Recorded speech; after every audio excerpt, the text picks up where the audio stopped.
I'm trying to get kids interested in electricity. And that's everything from the very basic concepts to maybe residential wiring.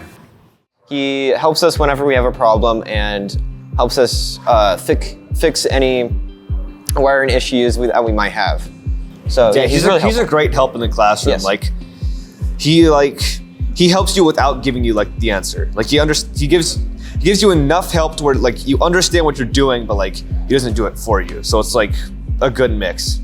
We would love to get kids into the IVW union.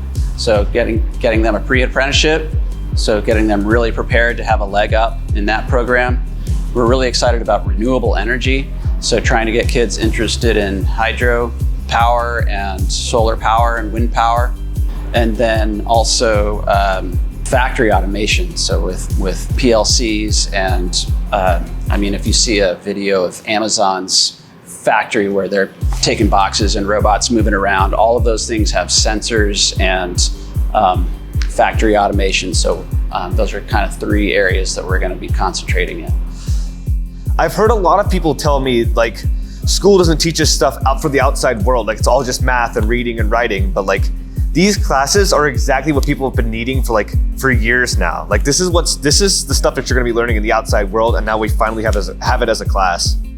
In my exploring electronics class, I started the semester teaching the kids about this programmable electronic circuit called an Arduino. This is the inner workings of a model tank we've been creating.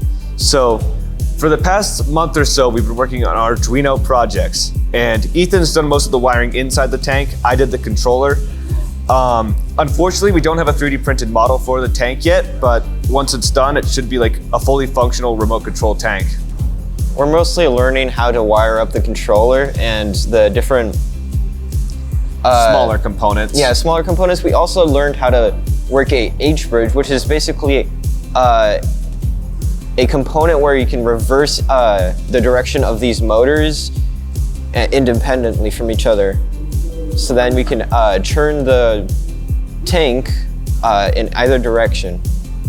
Yeah, ever since the start of the project, we had to completely learn entirely new components and learn how to wire those correctly. And it's just been it's been a great experience. We have learned a lot of stuff from this class and this project. One of the favorite things about my job is getting kids to, I have it on a sign over there that it says it works, right? And I get to hear that all the time. The kids are struggling, and then I hear, oh, it works! And it's just great. If you don't like complicated classes, this might not be the class for you, but if you like a challenge and you like genuinely fun classes to be a part of, then you should take this class.